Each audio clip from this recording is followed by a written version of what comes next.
Iniciamos aqui mais uma aula de programação mobile e hoje nós vamos mostrar como acessar a API do GitHub. Então, eu tenho o material aqui já tudo pronto, as telas todas capturadas. No entanto, eu vou mostrar para vocês que o nosso ambiente está montado. Já estamos aqui com o nosso emulador, o Android Studio. O nosso dispositivo aqui também já está ativo. Então, o nosso celularzinho aqui já está ok. Inclusive, eu vou mostrar também o Reactotron, que é aquele aplicativo que a gente consegue monitorar tudo que a gente vai desenvolvendo na aplicação. E a aplicação está aqui, está aberta, já foi disparada também. Nós temos aqui o Metro Bundle, já com o logzinho já disparado. E como eu já mencionei, o nosso celular também já está ativo aqui. Então, agora nós vamos iniciar as explicações, considerando que todas essas telas foram capturadas, mas depois, ao final, a gente vai fazer uma demonstração na aplicação. Então, vamos lá. Tem muita coisa interessante nessa aula de hoje, afinal de contas, aqui a gente começa a apresentar uma coisa muito interessante, que vai ser o acesso à API do GitHub. Nessa aula, a gente só vai fazer o acesso à API, não vamos, assim, utilizar os dados ainda obtidos por meio dessa API. Mas eu já quero mostrar para vocês como é que nós vamos monitorar as variáveis de estado, que são coisas, assim, bastante interessantes, que a gente está aprendendo lá na disciplina de Node e que a gente vai mostrar aqui nessas aulas de programação mobile, né, com o React Native. Então, vamos lá. Então, nessa aula, nós vamos implementar no projeto, a partir da entrada de dados, da identificação do usuário na caixa de texto do nosso formulário, lá do celular. Então, a gente tem aqui, ó, a gente tem essa entradinha de dados, que nós já programamos na última aula, né? Tem um botãozinho aqui para a gente poder enviar. Então, hoje a gente vai informar esse dado e a gente vai monitorar o input que foi feito, e a partir desse input a gente vai fazer um acesso lá na API do GitHub. Bom, a gente vai fazer, portanto, né, o acesso lá na API do GitHub desse usuário que foi informado. Então, se eu digitar aqui Rubens Guimarães, eu vou lá na API do GitHub fazer esse acesso. E algumas das informações obtidas serão registradas em um estado. A gente vai entender isso. Também criado aqui na nossa aplicação. Então, a gente inicia o nosso desenvolvimento. Eu vou mostrar para vocês que eu vou seguir aqui o meu tutorial, o meu material, né, que eu preparei para vocês, porque aqui nós já temos algumas outras implementações que serão apresentadas no final da aula. Só que a gente vai mostrar passo a passo esse desenvolvimento. Então, em primeiro lugar, nós abrimos aqui, lá na pasta main, o arquivo index, tá? Vocês estão vendo aí, ó, que é o nosso arquivo index, o arquivo principal. Esse aqui é o conteúdo da última aula. E como a gente vai trabalhar com o estado, que é o state, então a gente vai fazer algumas implementações. Nesse caso aqui, olha, eu vou fazer o seguinte. Eu estou utilizando aqui a ferramenta de captura, que eu vou ver até se eu consigo melhorar um pouquinho, não. Acho que o tamanho é esse aqui. Porque eu vou seguir um pouquinho aqui em frente da aula, e aqui eu faço alguns comentários com base nessa nossa tela, tá? A tela da nossa digitação, aquilo que nós implementamos no código. Então, vamos lá. Bom, como trabalharemos com o estado, nós precisaremos escrever lá no nosso main do nosso arquivo index, né? Que a gente tem aqui, ó, na pasta main, no arquivo index, que é esse arquivo aqui. Nós vamos utilizar o formato de classe, que a gente utilizou aqui, olha, export default class, quando a gente está definindo uma classe main, que está estendendo o nosso component. E a gente vai ver algumas novidades aqui, nós vamos criar algumas variáveis de estado. Então, vamos lá.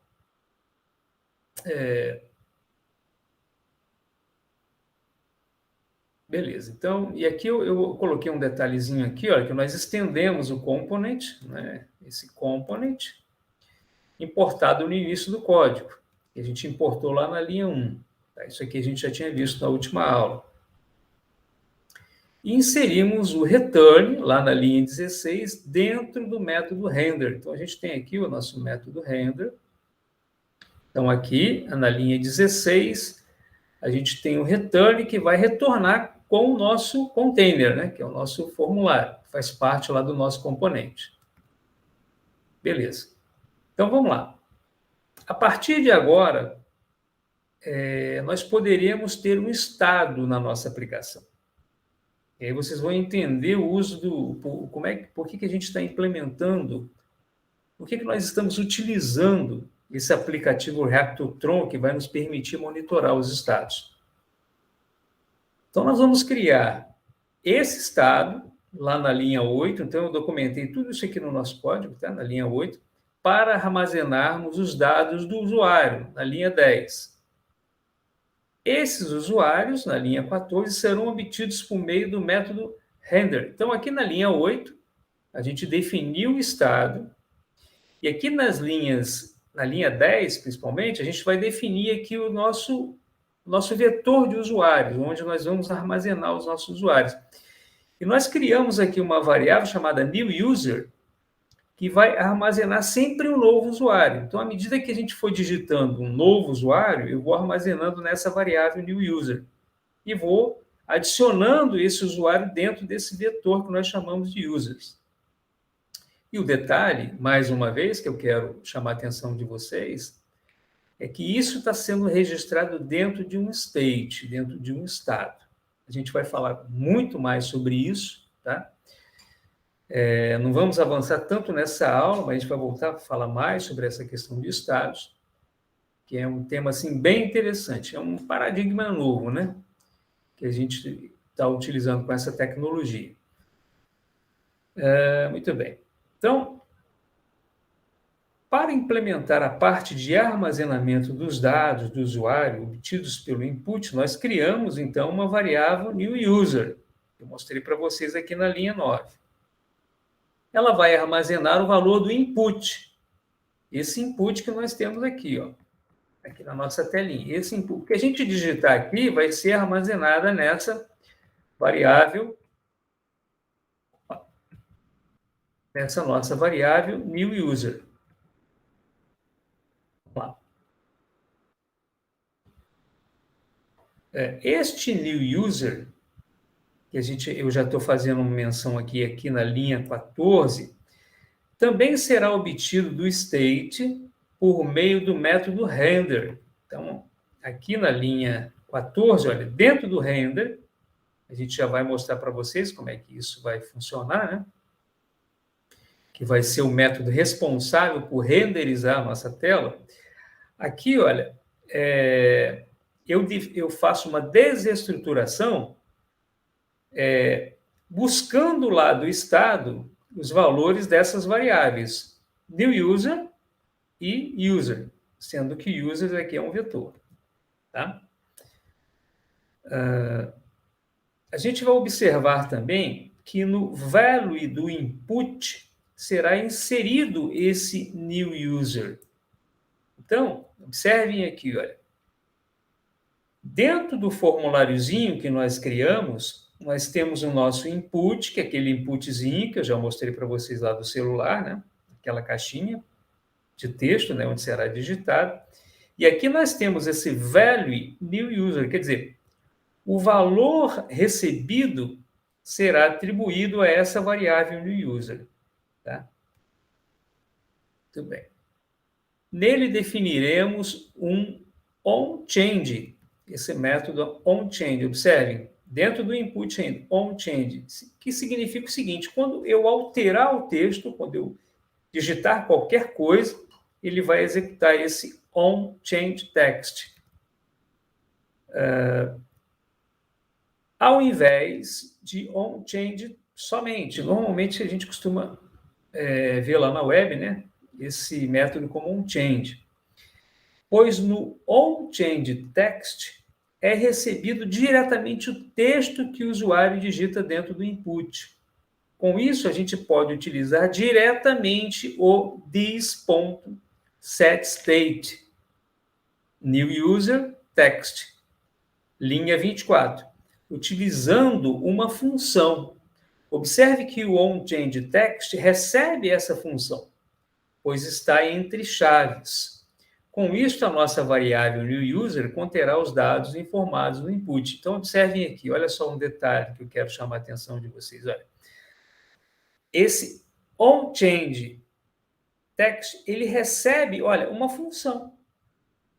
Então, nessa função aqui, é atribuído para essa variável newUser, né?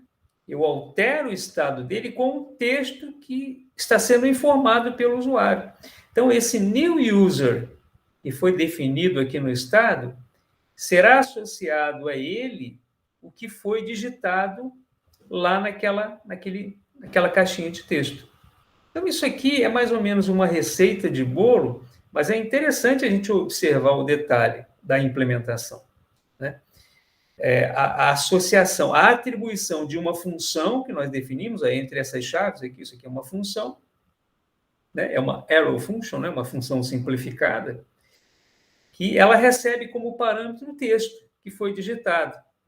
E é por meio desse setState, como eu comentei lá no texto agora há pouco, isso é passado para dentro dessa variável newUser, que a gente definiu aqui no nosso estado. Tá? Então, a partir desse momento, eu tenho essa nossa variável newUser. Tá? Se tiver alguma dúvida, vocês podem ir anotando aí, no final a gente dá uma repassada.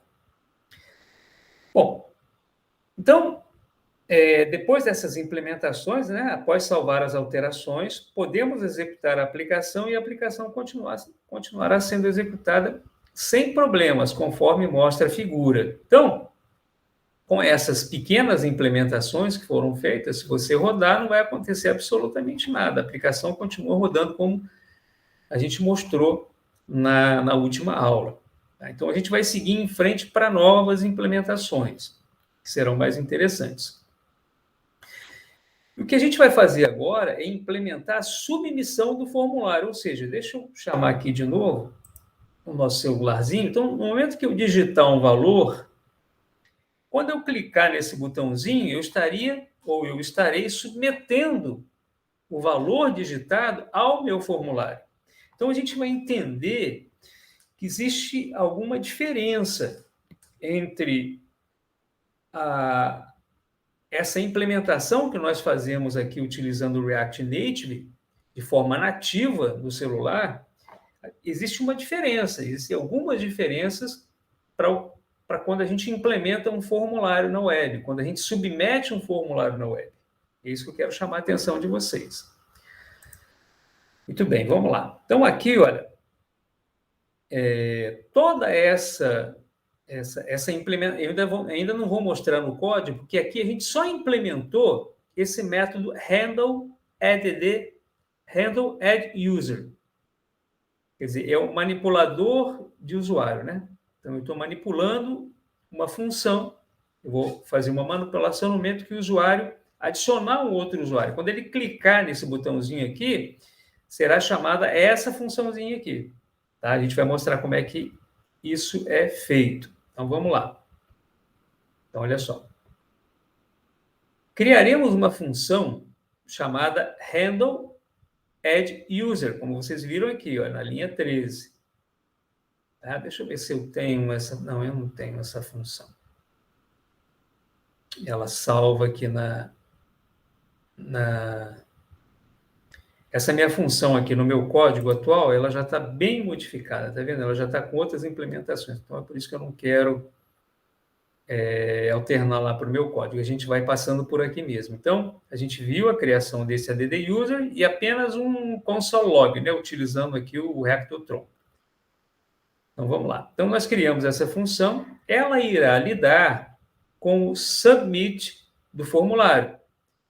É muito importante o entendimento de que o form do React Native, como eu havia citado, como está aqui na linha 22, olha, esse formzinho, né, que a gente criou, esse aqui é o formuláriozinho que a gente implementou no React Native.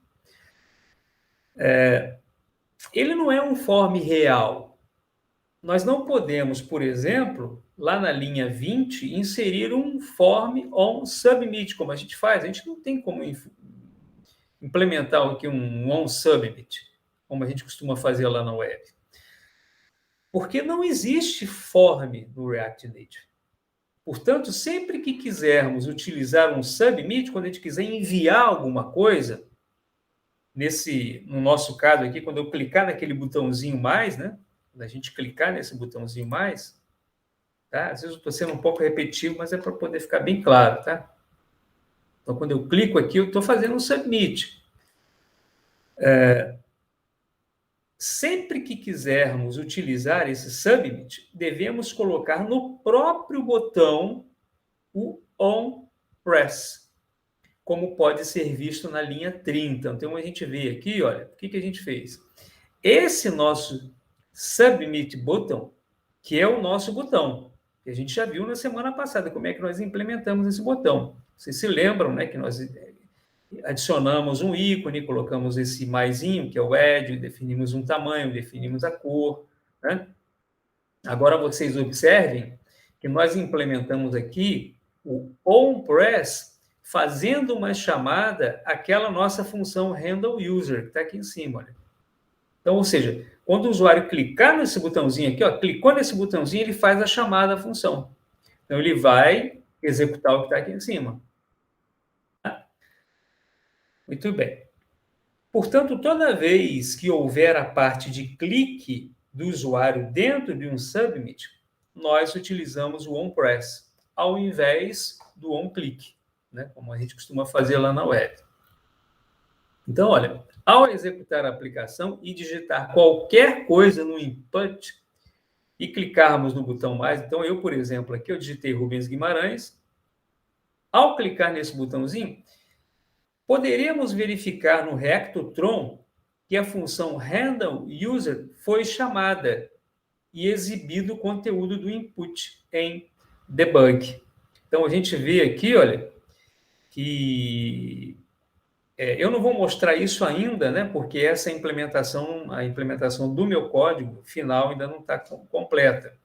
Mas, feito isso, a gente observa esse debug e ele mostra aqui, olha, já a informação digitada, no momento que eu clicar aqui. Por quê? Porque nós fizemos o quê? Esse debug, ele é resultado do quê? Ele é resultado desse console tron.log.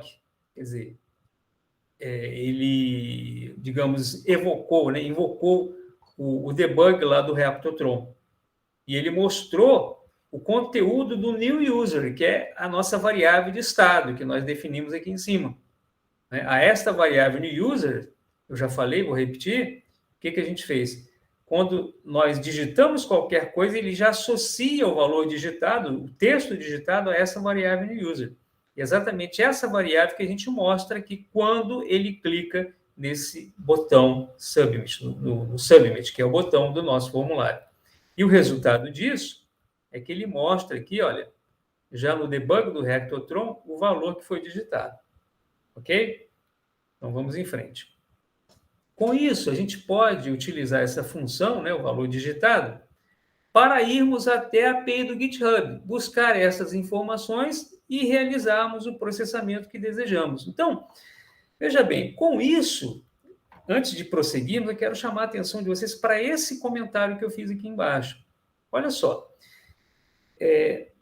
No momento que eu digito um valor, clico nesse botão, a gente percebe que agora essa variável new user, nós já temos posse dessa variável.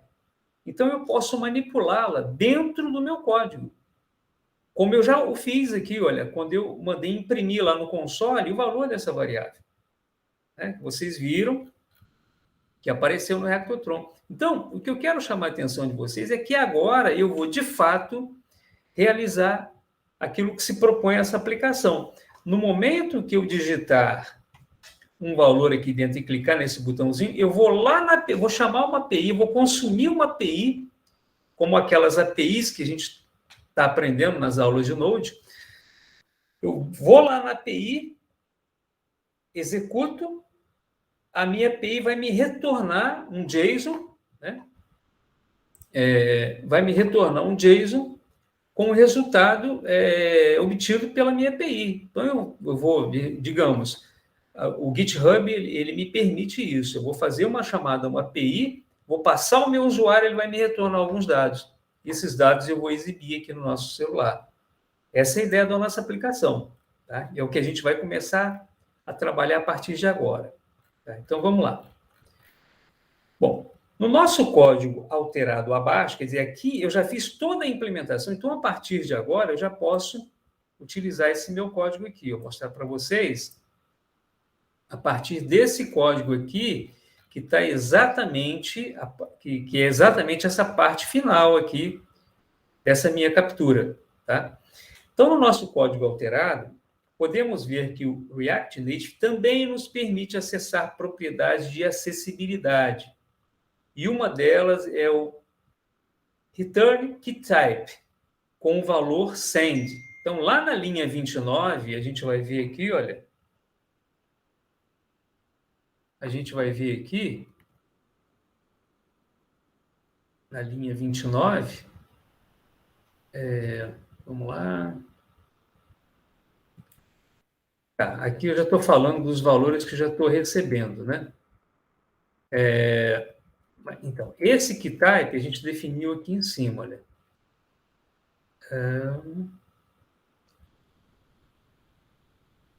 Cadê o key type?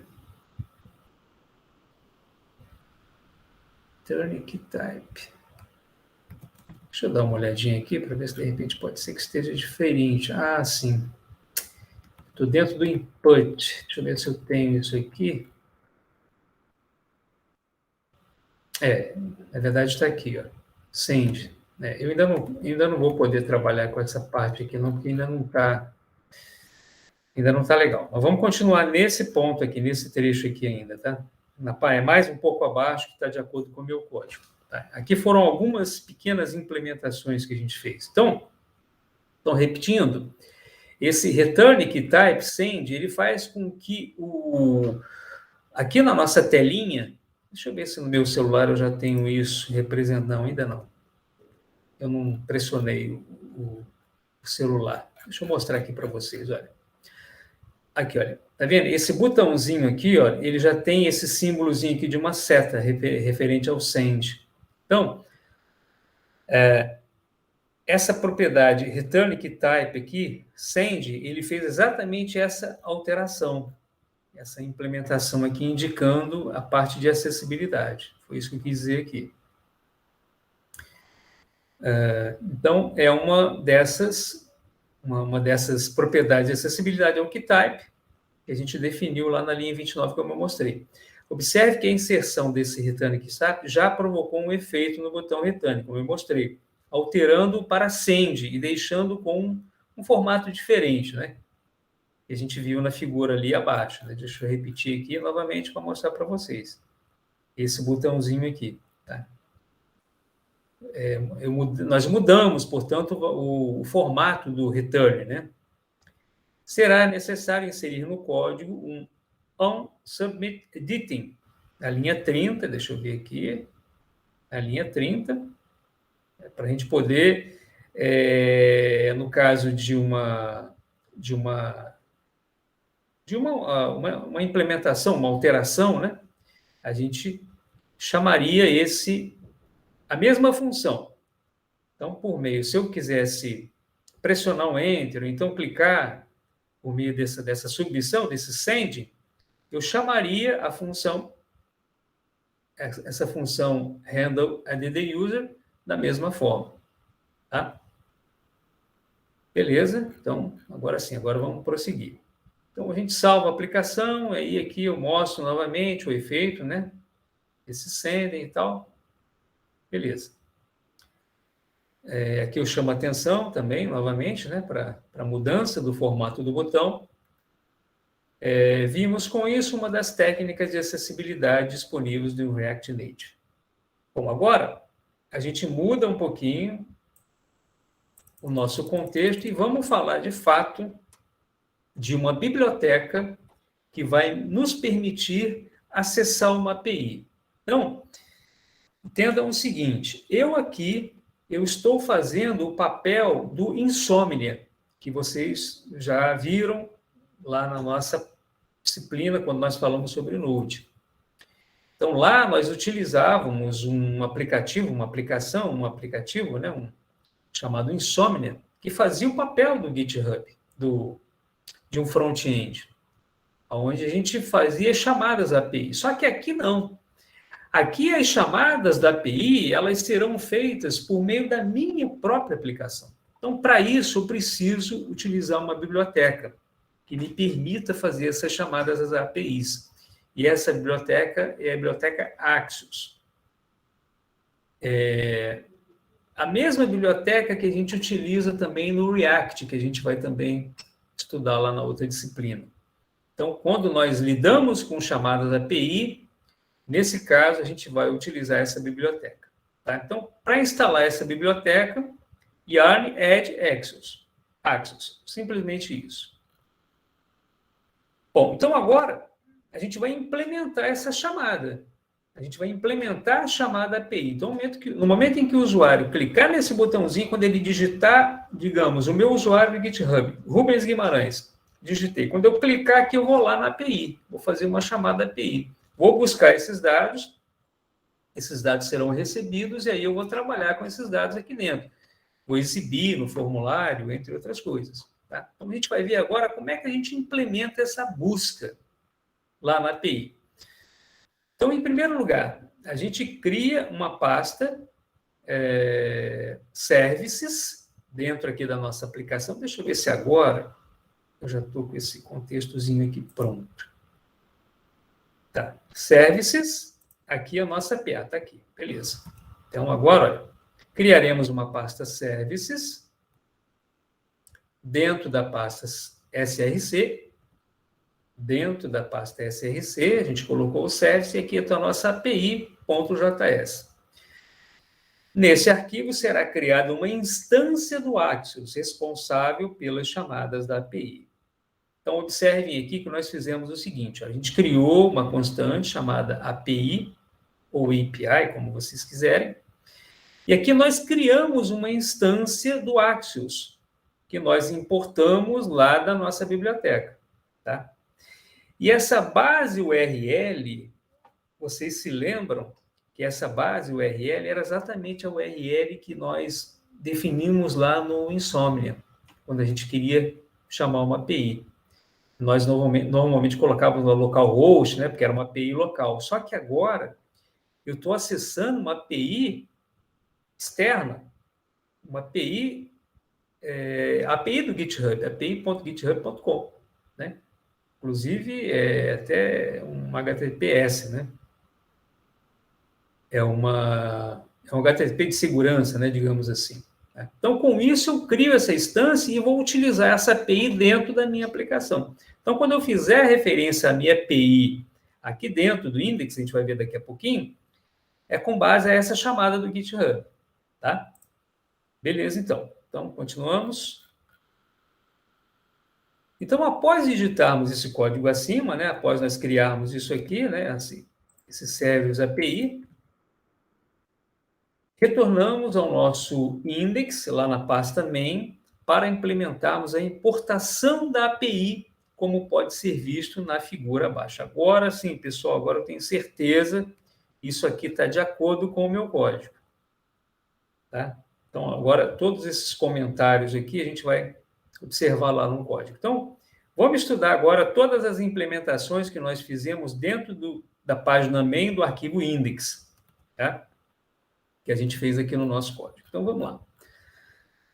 Bom, então, iniciamos as alterações com a importação da API. Então, a gente vem aqui em cima, olha, em primeiro lugar, lá na linha 4, aqui, ó, eu importo a API e é exatamente essa API que a gente acabou de criar, que vocês viram aqui nessa pasta Services. Então, eu faço a importação, por quê? Porque eu quero usar dentro desse meu index.js. Dentro dessa função handle add user, nós fazemos uma desestruturação, obtendo o novo usuário, na linha 17. Então, olha só. Aqui, olha, eu já estou dentro do meu handle add user. Então, agora, inicialmente, né, eu mostrei no código anterior, a gente estava mostrando só esse console.log. Agora não. Agora a gente já vai começar a desenvolver algumas implementações aqui, bem interessantes. A primeira coisa é fazermos essa desestruturação, onde a gente vai pegar lá no estado as variáveis users, que é um vetor, e o new user, que é a variável que a gente recebe os dados. Muito bem. E aí eu cito aqui que eu peguei o new user e user. Tá? Em seguida, implementaremos a rota. Vamos lá. Muitas coisas que a gente estudou na parte de construção de API com Node, a gente vai começar a ver isso aqui na prática. Agora, como um front-end, aquele personagem que vai consumir a API. Então, vamos implementar a nossa rota, atribuindo ao response o resultado do retorno à chamada da API. Olha só que interessante, pessoal. Aqui na linha 19, o que a gente faz? Olha, a gente criou aqui um response que vai receber o retorno de uma chamada que nós fizermos a nossa API. Então, aqui a gente colocou o seguinte, ó, /users, e aqui eu coloquei o nosso usuário. Então, eu estou fazendo uma chamada minha API. Então, vamos lá. Quem é essa API que a gente definiu aqui? Essa API é essa API aqui, olha, esse domínio todo que a gente está pegando, a gente está fazendo uma chamada ao GitHub. E o GitHub, ele tem uma rota. Ele disponibilizou uma rota para a gente. Vocês se lembram que naquela nossa aplicação em Node, eu colocava lá localhost, /1. Eu indicava o ID que eu buscava lá da API. Colocava lá users /1.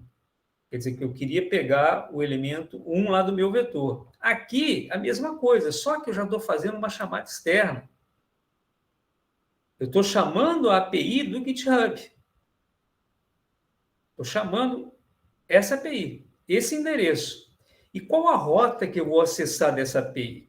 Eu defino aqui, ó, API.get, a rota /user. Então, o GitHub ele tem uma rota chamada /users, que eu posso passar o meu usuário.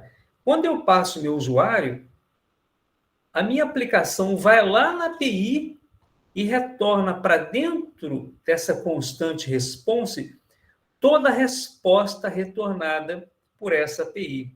Certamente, essa resposta aqui, né, ela vai ser atribuída a algumas variáveis que a gente vai utilizar, que eu já vou mostrar para vocês daqui a pouquinho. Tá?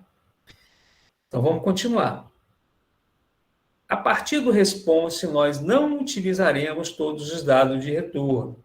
Criaremos para isso uma constante chamada data, lá na linha 21. Então, aqui, olha, na linha 21, essa linha 21 que vai ser responsável por receber esses dados. Então, vamos lá, como é que a gente vai ver como é que a gente vai alimentar isso aí.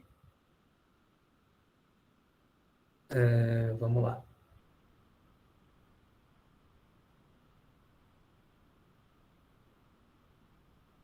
Deixa eu ver aqui para não me perder, né?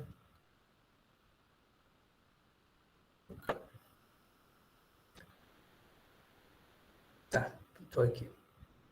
Para pegarmos o nome, então aqui eu coloquei cada dado, o nome, o login, a bio e o avatar, tá? Que foram os dados que eu peguei. Então, lá no o GitHub, ele vai me retornar para dentro desse response todos esses dados aqui, ó. Name, é o meu name lá no GitHub, o meu login, a minha bio e o meu avatar. Algumas informações que eu tenho colocado lá e o meu avatar, quer dizer, a minha foto. Eu vou trazer a minha foto lá do GitHub. Tá? Depois disso, faremos um set state na linha 28, preenchendo os dados de usuários, users, na linha 29. Então, vamos ver aqui, ó. Olha só o detalhe, pessoal. Eu recebi os dados dentro do response. Tá? A partir daí, eu atribuí para dentro dessas variáveis name, login, bio, avatar, aquilo que eu peguei no response. Né? Eu criei aqui uma constante chamada data. Então, Essa data contém todos esses dados. Eu peguei isso tudo e joguei para dentro do vetor. Esses 3 pontinhos aqui significa o seguinte: eu sempre vou recriar o valor do meu vetor users, passando para ele sempre os valores que eu obtive lá da minha API, da chamada lá da minha API. E nesse momento aqui também eu aproveito para limpar a minha variável. Então, na prática, eu digitei um valor. Quando eu cliquei aqui, ele foi lá no GitHub, buscou os dados, alimentou esse data com esses dados meus que estão lá no GitHub, e depois ele veio e limpou o new users. Ele limpou essa caixinha para poder digitar um novo. Certamente eu vou pegar e vou listar isso aqui na tela. A gente vai ver isso na próxima aula. Tá? Beleza. Depois disso, a gente faz isso, né, esse set state na linha 28, a gente preenche os dados do vetor na linha 29, atribuindo todos os usuários que a gente tem lá no estado, na linha que a gente definiu na linha 11. Além disso, a gente vai pegar esse new user aqui, né, que é o valor do input, e a gente vai jogar o vazio, como eu falei com vocês, né, joga o vazio para dentro dele para a gente poder limpar o input. Beleza. Para finalizar, fazemos a importação da API de teclado do React Native chamada Keyboard, lá na linha 2. Então, a gente fez aqui, olha, na linha 2, a gente importou do React Native esse Keyboard. Para quê? Esse Keyboard, ele possui esse método dismiss aqui, olha, que faz o seguinte. Com ele, conseguimos com que o teclado desapareça no final da chamada por meio de um método chamado dismiss.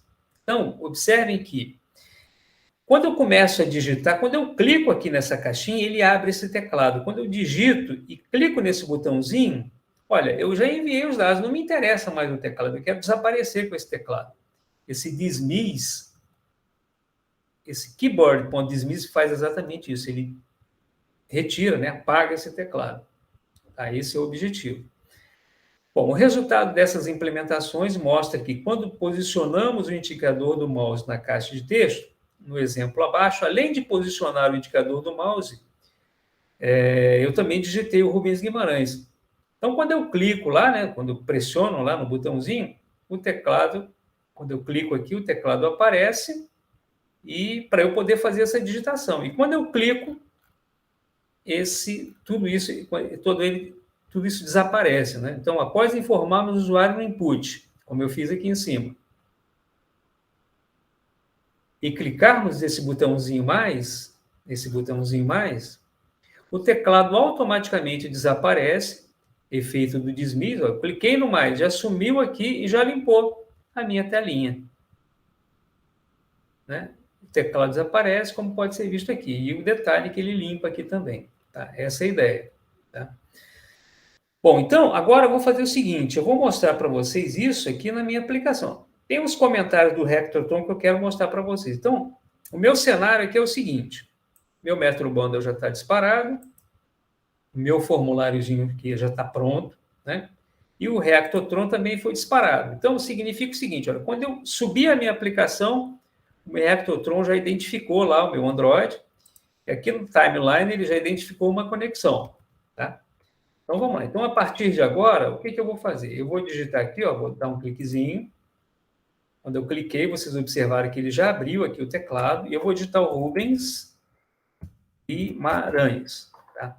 Bom, quando eu clicar aqui, eu tinha feito um teste anterior a essa aula, eu tive um probleminha no dismiss, talvez alguma coisa de versão, porque eu fiz numa outra máquina, tá? Mas o que tem que ocorrer aqui, depois de uma correção, é que quando eu clicar, ele limpa a tela e tem que limpar o teclado. Então, eu cliquei aqui, ele já atualizou, e vamos aqui, ó, timeline, aqui eu tenho connection, vamos ver aqui se ele já... Não, deixa eu fazer novamente, porque eu acho que ele deu algum probleminha aqui. Vamos de novo aqui. Vou colocar aqui Rubens Guimarães, vou clicar aqui, botãozinho, agora sim. Olha só, eu tive um probleminha aqui, tá vendo? Olha, esse possible unchanged promise rejection. Teve algum probleminha na hora de usar o dismiss, tá? Isso aqui tem que analisar para poder descobrir que tipo de problema. Não sei nem se ele apresentou alguma coisa aqui no console. Ele não apresentou nada no console. Depois tem que dar uma estudadinha porque que ele não teve esse efeito, né? Mas a gente pode observar aqui o seguinte. Vamos voltar aqui para o código para a gente comentar algumas coisinhas aqui importantes, interessantes. Primeira coisa que ele fez, olha, foi exibir lá no console o usuário. De fato, ele fez isso, olha. Se a gente for olhar aqui no Rectotron, ele já mostrou aqui o que eu digitei, né, lá no Rubens Guimarães. Tá? Ele já fez isso. Esse foi o primeiro ponto. Agora, no mais, o que a gente vai ver vai ser as informações que foram armazenadas pela nossa aplicação no momento em que eu enviei, né? Que eu fiz o GET, quando eu fiz esse response, e a gente vai analisar essas informações aqui, esses dados, e vai mostrar para a gente que a gente já tem essas informações para a gente poder trabalhar. Então, vamos lá. Então, eu venho aqui para a gente poder ler esses comentários do Rectotron com base nessas minhas anotações. Tá? Então, vamos lá. Veja na figura abaixo. E lembrando que aqui também ele sempre vai mostrar um log, tá? Ó. Esse log aqui, olha, inclusive aquele probleminha que eu tive, né? Ele mostrou aqui no log do Metro Bundle, tá vendo? E depois eu tenho que dar uma analisada. Por que que ele não teve esse mesmo efeito? Porque aqui a aplicação ela rodou limpa. Eu cliquei aqui, ele limpou a caixinha de texto, limpou o teclado, e aí eu passei a fazer essa análise. Como eu tive um problema, eu vou analisar esse problema por meio desse log que ele me apresentou aqui. Aí é uma questão de a gente pesquisar e descobrir o problema, né? De não ter ocorrido da forma esperada, né? Mas foi até interessante para mostrar para vocês como é que a gente vai depurar isso aí. Bom, então agora eu quero analisar aqui o Rectotron, tá? Então, veja na figura abaixo, que é o mesmo que o meu Rectotron, como estamos monitorando a aplicação por meio do Rectotron, as ações executadas são refletidas nesse painel timeline. É por isso que o Rectotron, pessoal, é uma mão na roda para a gente poder utilizar juntamente nessa parte de desenvolvimento. Observe que ele registrou 2 entradas de dados, que nós fizemos lá na linha 15, né, do nosso código final, e capturou a chamada API. Quando clicamos no log, ele mostra as informações de requisição que a gente fez. Aqui, ó. A gente clicou aqui, né? A gente clicou aqui e ele mostrou essas informações. Observe que eu fiz uma chamada API do GitHub, eu utilizei a rota users, eu informei o meu GitHub, que é o Rubens Guimarães, quer dizer, ele me retornou o status 200, ou seja, foi uma submissão, foi uma requisição de sucesso. Eu utilizei o método GET. Ele me disse, inclusive, aqui, né, o tempo de duração. Agora, nesses botões aqui, é onde ele vai me apresentar os resultados. Então, vamos lá. É isso que a gente vai ver aqui agora. Só seguindo aqui, tá, pessoal? Se clicarmos nos botões Response, Response Header e Request Headers, como a gente tem aqui, ó, ele também apresenta essas informações, como pode ser visto na figura abaixo. Então, é exatamente isso que a gente vai fazer. Então, aqui, em primeiro lugar, eu cliquei aqui no log, né? Cliquei e ele mostrou os dados. Então, aqui, agora, abaixo, ele vai mostrar todos os dados da requisição. Então, vamos ver se aqui eu obtive sucesso. Observe o seguinte, ó. Isso aqui é resposta, tá vendo? Então, quando eu fiz uma submissão, essa minha response aqui, vamos aqui no código, para a gente poder analisar. Estou fazendo com calma, tá, pessoal? Bem devagar, para ficar a coisa bem clara, tá, para vocês. Nós definimos aqui esse response. Então, ele atribuiu todas as informações para o response. Só que no meu código, eu não peguei todos os dados, eu peguei só o quê? O name. Então, vamos aqui no Rectotron para a gente poder ver. Ó. Eu peguei o name, a gente tem que procurar aqui o name agora, tá, galera? Vamos ver o name aqui. Aqui, ó, name, ó, eu peguei Rubens dos Santos Guimarães, eu peguei o name, eu peguei o login, peguei a bio, aqui, ó, a bio, aqui, ó, aquela minha aquela informaçãozinha, né, que eu coloco lá no meu GitHub, né, isso é uma frasezinha que eu coloco lá. E peguei também um avatar, aqui, ó, cadê o meu avatar? Tá aqui, ó. Só que o avatar é o seguinte, cara, ele tem uma URL para o avatar, tá vendo? Onde ele vai, onde eu busco a minha figura. Aí ele trouxe isso aqui. Ó. Acredito que se eu pegar isso aqui, fazer um testezinho, deixa eu chamar aqui o navegador, deixa eu abrir aqui uma abazinha, deixa eu colocar isso aqui. Ele trouxe meu avatar, tá vendo? Legal, esse aqui é meu avatar que está lá no GitHub. Legal. Eu estou passando assim bem devagar para vocês entenderem, associarem esse retorno com o nosso código. Tá? Então, eu peguei esses dados que foi me retornado lá da API. Tá? Só que eu peguei só alguns dados, eu não peguei tudo. Então, esse meu response é exatamente essa resposta que ele me dá. Eu poderia pegar qualquer dado aqui dentro, tá? Como eu mostrei para vocês. E essa é uma API aberta do GitHub, ele disponibiliza essa API para a gente. Tá? Bom, então vocês já entenderam, né? Agora eu tenho o botão Response Headers. Tá? Então, aqui a gente tem outras informações também de retorno lá do GitHub. Pode ser que seja interessante, né, eu fazer algum tipo de análise, né, a data que eu utilizei e tal, coisas do tipo. Tá? E também, eu coloquei aqui na minha documentação o botão Request Headers. Olha aqui. Vamos ver aqui. Ó. Request Headers. Que ele mostrou aqui, ó, que foi uma aplicação que esse recebimento, olha, foi no formato, eu tenho alguns formatos que eu posso utilizar, como, por exemplo, o formato JSON. Tá? E eu acho que eu termino aqui, né, essa apresentação, mostrando para vocês que na próxima aula, o que a gente vai fazer? A gente vai pegar as informações do usuário, são essas informações que a gente viu aqui no response, a gente vai pegar esses dados, e às vezes, deixa eu ver essa linha 37, só para não deixar passar nenhum detalhe. Isso, tá vendo? Olha, eu estou com essas informações aqui no meu usuário, cara. Agora eu posso trabalhar em cima disso, tá? E a gente vai exibir isso na nossa página principal. A gente vai criar uma listagem de usuário. Então, aqui, olha, aqui eu vou resolver esse probleminha daquele dismiss, né? Eu não sei por que deu esse problema. Vou resolver esse problema.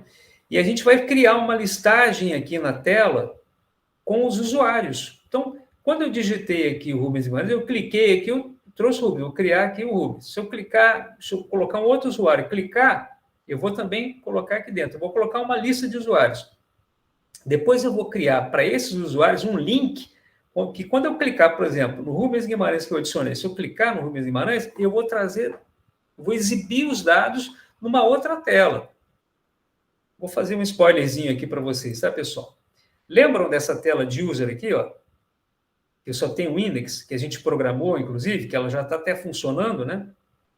Só que ela está totalmente em branco. Então, quando eu clicar nesse botão, eu vou chamar essa tela de usuários. E aqui dentro, eu vou abrir uma outra tela, que vai ser de usuário, e eu vou mostrar o dado do usuário. Eu vou mostrar o nome, aqueles dados que eu obtive. Aqui no caso, aqui o nome, o login, vou mostrar foto do usuário aqui no celular. Tá certo? Isso na nossa página de usuário, né? Então, já dei um spoilerzinho aí que vem pela frente. Tá? Aqui, para a gente poder executar, a gente vai fazer isso aqui. Bom, eu acho que é isso que eu tinha para mostrar para vocês, tá? A gente já explorou bastante, né? Todas essas informações que a gente tem aqui, que vocês viram que é muito interessante. Vocês viram como é interessante, como assim, bacana, né, essa ferramenta do Raptortron, que nos permite visualizar, monitorar tudo que a gente está pesquisando, né? E uma coisa que eu quero abrir um parêntese final aqui, para explicar para vocês e mostrar, deixar claro para vocês o seguinte: no nosso curso, a gente está aprendendo a programação tanto back-end quanto front-end. Então, eu aqui, nessa nossa aplicação mobile, a gente está fazendo o papel do front-end. Eu estou buscando informações nessa API. Então, eu poderia estar, por exemplo, buscando informações de uma API que eu criei. Essa API do GitHub, ela retornou esses dados. A minha API, ela poderia também retornar esses dados. E é assim que funciona no mundo real. A parte da API, onde eu vou buscar os dados no banco de dados, obviamente isso aqui está lá no banco de dados do GitHub. Então, ele tem uma aplicação que ele fez isso, ele foi lá no banco e trouxe esses dados. Eu vou fazer o mesmo nas minhas aplicações. Se eu desenvolver uma aplicação comercial, se eu, por exemplo, criar um banco de dados de estoque, eu vou na tabela de produtos, aqui eu vou retornar. O cara vai passar o código do produto para mim, aqui, olha, vou passar o código do produto, eu venho aqui, busco os dados do produto e retorno para o meu front-end. De maneira que eu vou obter isso aqui, eu vou pegar umas variáveis, como eu coloquei aqui, olha, né? Eu vou pegar essa resposta, vou jogar em umas variáveis, vou fazer o que eu quiser, vou listar, vou gerar um relatório, vou fazer o que eu quiser, tá? Então é isso. Hoje nós mostramos, eu acho que foi assim, um avanço significativo, né? Que a gente estava até então trabalhando apenas com a parte estrutural da nossa aplicação mobile. Deixa eu abrir o celularzinho aqui de novo. A gente estava só estudando a parte estrutural. Agora, de fato, a gente já começou a criar funcionalidades, a buscarmos dados nas APIs, que é o objetivo maior de uma aplicação front-end. Então, dessa forma,